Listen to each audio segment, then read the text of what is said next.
Olá, nerds, geeks e afins! Estamos todos aqui andarilhos para a estreia da nova série da franquia Star Wars, que é exatamente uma bela de uma animação, Star Wars Visions. お前は違うようだ。何者だ。ただの通りすがりだ。何？貴様ジェダイか。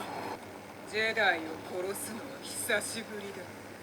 そのセーバーの光は卑怯な。ジェダイじゃなくて残念だったな。 Pois bem, pessoal, estamos em época de acompanhar animações. Aqui no Mantado Nerd estamos vendo como está se desenrolando a animação da Marvel, aqui também dentro da Disney Plus, né? E agora é a vez do universo Star Wars oferecer pra gente também o mesmo tipo de visão, uma antologia, ou seja, uma série de pequenas histórias a respeito de pontos interessantes, justamente, claro, do universo em questão. Dessa vez, então, lá pelas bandas de George Lucas e suas criações, muito da interessante, que depois, claro, ele perdeu um pouquinho a mão, né, quando fez a sua segunda trilogia, e depois quando foi revivida agora, em época de era de J.J. Abrams, também não foi lá muito interessante. Mas, sim, tivemos The Mandalorian, que foi aquele grande êxito e fez com que tudo que a gente sentia antes pelo que George Lucas criou em termos de todas as histórias, né, do família Skywalker e tudo mais que vinha em volta, tivesse aquele novo fôlego.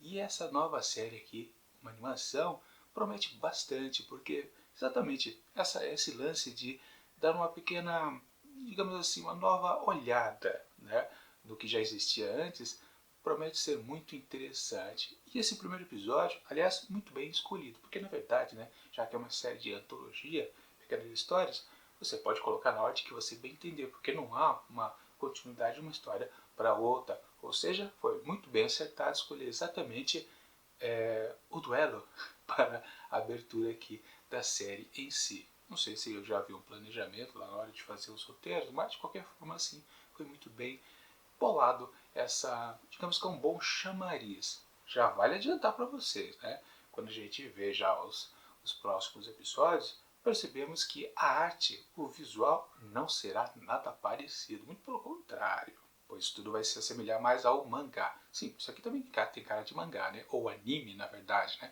Talvez as próximas edições sejam mais cara de anime. E este primeiro aqui tem mais cara de mangá. Sim, assim, vamos, claro, explicar o conceito da série, né? É uma revisão, uma nova visão, portanto, Visions, né? Com o traço da arte japonesa, tanto do mangá quanto do anime. Justamente, diretores conhecidos, roteiristas, acho que também conhecidos lá da arte japonesa, audiovisual japonesa e também, claro, dos quadrinhos, né? Estão aqui representando os seus ideais, ou suas ideias diferenciadas do universo que a gente já conhece de Star Wars. Uma proposta bastante interessante, com total liberdade pelo jeito dada a esses artistas. E a gente percebe isso logo de cara, realmente nesse primeiro episódio, que sim, eles estão à vontade, trabalhando com aquilo que gostam, e claro também aproveitando muito da cultura japonesa, porque sim, obviamente, né, todo esse apanhado de nova visão, via anime ou via mangá, é claro, tudo vai estar atrelado à cultura japonesa. Mesmo porque quando o George Lucas criou o famoso Darth Vader, né, o seu visual, a sua armadura, se baseava, claro, com certeza no samurai. Claro, também na sua arma, seu sabre de luz, com certeza estava também ali embutido toda a arte marcial japonesa.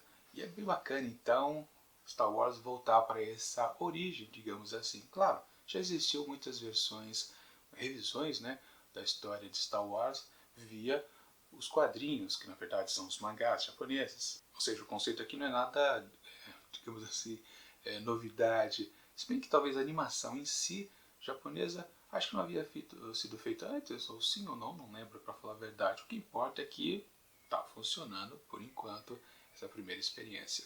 Sim, o duelo se passa exatamente numa pegada, como disse, de mangá. O traço é totalmente meio que extraído de uma página que você vai folheando, né? Aliás, eu fiz assim? Não, é o contrário, né? É para cá. O mangá se lê de trás para frente, como todo mundo sabe, né? Muito bem. E tá naquele visual preto e branco, que é muito mais característico ainda dos mangás, um bom detalhe está colocado aqui, né? Tudo que é luz, tudo que gera luminosidade está colorido, ou seja, tem aquela agressão, né, naquele visual preto e branco. De repente a gente vê acender uma luminária num tom amarelo, ou então os sabres de luz que vão se acendendo, ou os disparos das armas, tudo muito interessante, bem bacana, tudo isso que deixa o clima muito mais saboroso, a gente curtir o visual que a gente, sim, já gosta bastante da franquia. Mas qual é o conceito então aqui dessa rápida história que só dura 15 minutos? Uma característica, né, desta série aqui sempre são histórias curtas, acho que a maior tem 21 minutos. Inclusive, eu não falei para vocês, né, toda a série, toda a primeira temporada já foi lançada numa tacada só. Pelo menos acho que sim, é sim. Então haverá uma segunda parte. Todos os 10 episódios foram lançados. Não são 10 episódios. Se pretendia 10, mas foi reduzido para 9 porque 2 deles foram juntados e acho que virou é o Nono Jedi. Nono Jedi. Foi o episódio que se chama Nono Jedi. Eram 2 episódios separados e foram juntados. Bom, nesse com certeza talvez exista uma história contínua. Nos outros parece que não tem nada a ver uma coisa com a outra.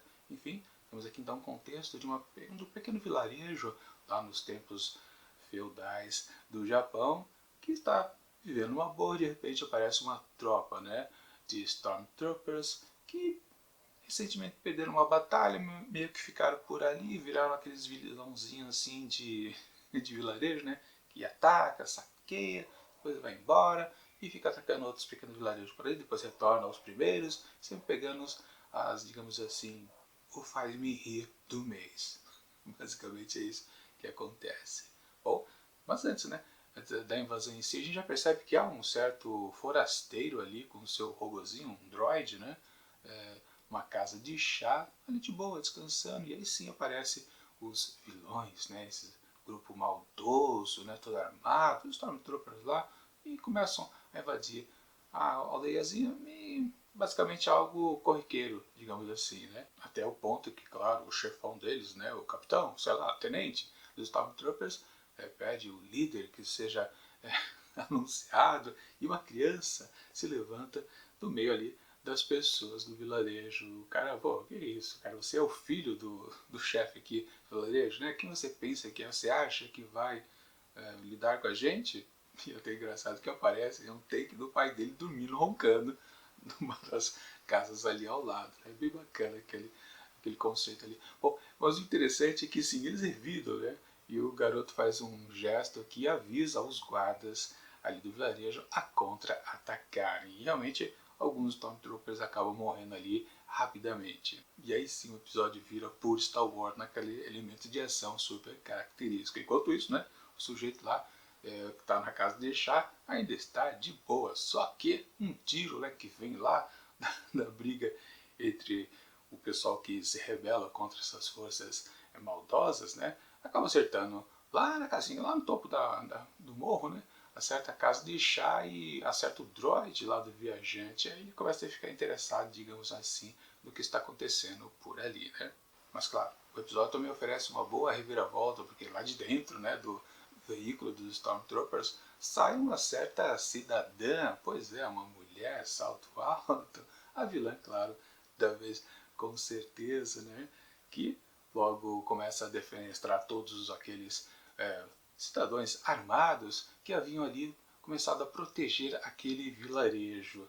Ela facilmente, claro, derrota eles porque ela se mostra assim, uma Sith, pois é, ali com seu sabre de luz vermelho bem característico e domina completamente. Eis que surge então o cidadão que estava lá na casa de chá, que já havia dito, né, ao dono ali da casa de chá, ó, meu droid está quebrado, você pode consertar, vou deixar aqui uma chaleira com água fervendo, quando ferver, ele tem que estar pronto. É interessante também essa sacada do roteiro, mas de qualquer forma, aí temos o embate, né, aquela figura lá do viajante, né, e a Sith até pergunta quem é você, e ele diz apenas que é um errante por aí. Na verdade, ela não está, né, se portando com isso, se ele é ou não é alguém importante, porque na verdade ela vai matá-lo friamente. É o que ela tenta e não consegue. Aí ela percebe, você é um Jedi. E ele diz, não.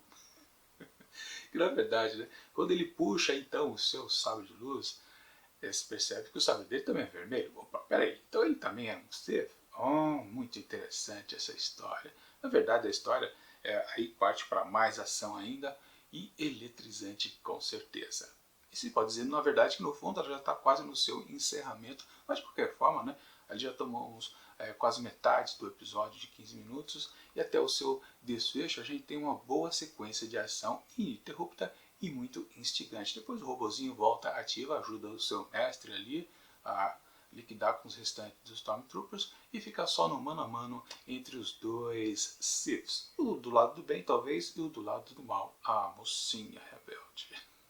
Bom, de qualquer forma, numa boa sacada, um desfecho bastante interessante, ele consegue derrotá-la. E depois, lá no desfecho, enfim mesmo, da história, temos que ele pega lá o cristal lá do sabre de luz da derrotada, da Sith derrotada, e ele já tem uma bela coleção ali de cristais. Pois é, muito interessante, ou seja, ele já tem bastante aventura pregressa e continua com certeza em outras futuras. Aliás, já vale dizer, né, claro que isso aqui derivou uma obra a mais, uma HQ, que eu vou colocar a imagem aqui, que é justamente contando a história do Ronin. Eu não lembro se vai ser antes ou vai ser depois, de qualquer forma não importa. Já vão aproveitar mais um personagem, porque em todos os produtos de Star Wars é sempre assim, né? Quando algum personagem ganha um certo destaque, se percebe imediatamente que ele tem um certo poder de atrair muitos fãs, com certeza aquilo vira mais coisa para frente, né? Ou seja, produtos derivados além dos próprios bonequinhos de sempre vão aparecer. No caso aqui, mais uma HQ, uma série de HQs para o Ronin. Até agora eu não falei Ronin, que é na verdade uma característica da cultura japonesa, né? Aqueles samurais errantes, né, que não tem o seu mestre. Sim, o conceito aqui é bastante interessante da história, que na verdade é um padrão, né? Cultura bem clássica, realmente da japonesa, onde temos essa figura do sujeito errante que ajuda as pessoas indefesas aqui e acolá. Mas é curioso, eu percebi um detalhe interessante que me chamou a atenção, que esses que no primeiro momento, quando o chefinho, né, aquela criança que se emerge como líder ali daquela comunidade, faz o sinal para que os guardas atacassem, todos eles que atacam são, por exemplo, seres alienígenas, são robôs, né, droids, né, e por aí vai. Ou seja, eles não são aquelas figuras do vilarejo, ou seja, com a feição oriental. Todos os demais, sim, eram japoneses, afinal de contas estamos lá no Japão feudal. E aí me remete com certeza àquela situação como se fosse uma certa de uma homenagem, por exemplo, aos Sete Samurais, filme do Akira Kurosawa, com certeza. Ou seja, aqueles caras, os guardas, já eram contratados daquela pequena comunidade justamente a fim de proteger os inocentes que não têm condições realmente de fazerem isso. E me dando uma coisa com a outra, ainda se coloca um Ronin, né? Um samurai errante que também está ali para proteger. Só que no caso, esse Ronin é realmente um cara, ou era, um cara do mal. Enfim, resumo da obra aqui. Um episódio de estreia sensacional, numa pegada bem realista, a gente pode dizer, porque ele se vale do traço dos mangás. A gente pode projetar então para os próximos episódios, onde temos lá já a vertente mais para o anime, uma coisa talvez em alguns momentos, não necessariamente em todos, uma coisa talvez um pouco mais cômica. Com certeza em algum desses episódios seguintes vai acontecer esse tipo de pegada, porque o anime se vale bastante disso. Claro, também com certeza momentos dramáticos vão existir ainda e na mesma proporção do que esse episódio de estreia, mas com certeza uma diferenciação, um certo choque, digamos assim, vai acontecer quando a gente começar a ver os próximos episódios. E claro, a gente pode também meio que já começar a pensar como as histórias vão se desenvolver. Essa, por exemplo, aqui também tem uma outra característica muito interessante, que ela é muito silenciosa, quase não existe diálogo acontecendo por aqui, porque exatamente só parte de uma premissa super simples, realmente de uma pequena comunidade que precisa ser defendida por um herói e para derrotar os vilões da vez. Só isso, não tem nada de complexo por aqui, mas, claro, tudo isso ele se encaixa completamente em todas aquelas coisas que a gente está acostumado com a franquia Star Wars, ou seja, é uma história muito, a gente pode considerar muito fininha, muito tênue, não tem nada de mais, não tem nada de complexo, mas em termos de proporcionar pra gente diversão e a gente se sentir inserido naquilo que a gente gosta, isso com certeza o episódio cumpre perfeitamente o seu objetivo, porque basta pouco, para falar a verdade, a gente para poder conseguir aproveitar todo o universo criado pelo George Lucas. Na verdade, é exatamente esse ponto que a sua própria tentativa do autor, quando ele fez a sua segunda trilogia, ou quando se fizer a nova através de J.J. Abrams, é exatamente isso, né? Não se precisa de muito para fazer com que isso funcione. E eles, tanto o próprio criador quanto um outro que veio depois, super influenciado,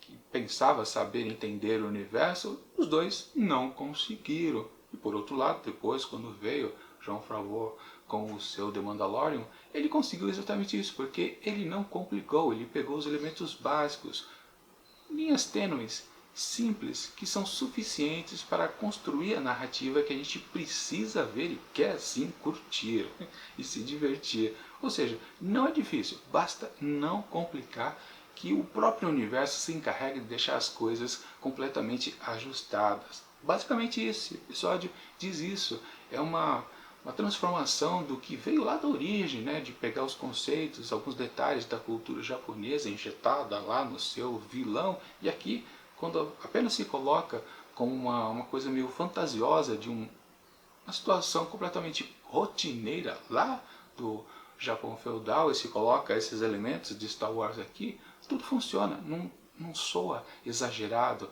não soa inverossímil, porque a fantasia aqui contida nos seus conceitos está completamente estabelecida e não está disfuncional, ou seja, tudo está bacana, a gente percebe, não tem nada demais esse episódio, mas por isso mesmo ele é muito bom, muito bem feito, muito bem sacado. De novo, não precisa complicar para Star Wars funcionar, basta seguir suas regras super estabelecidas desde o primeiro filme lá, o famoso episódio 4, Uma Nova Esperança. Quer dizer, antigamente não se chamava Uma Nova Esperança, mas enfim, esse é outro papo. De qualquer forma, vamos continuar vendo aqui cada um dos episódios de Star Wars Vision. A cada 2 dias eu faço a resenha. Por que a cada 2 dias? Porque eu estou justamente intercalando com as animações de What If da Marvel, também ambas séries dentro da Disney Plus. Então, se você gosta de ver meus pitacos a respeito dessas duas séries, assina o canal e curte ali o sininho para ser notificado quando aparecer novos vídeos, sempre às 16 horas. Uma nova resenha aqui para vocês no Imantado Nerd. E é isso.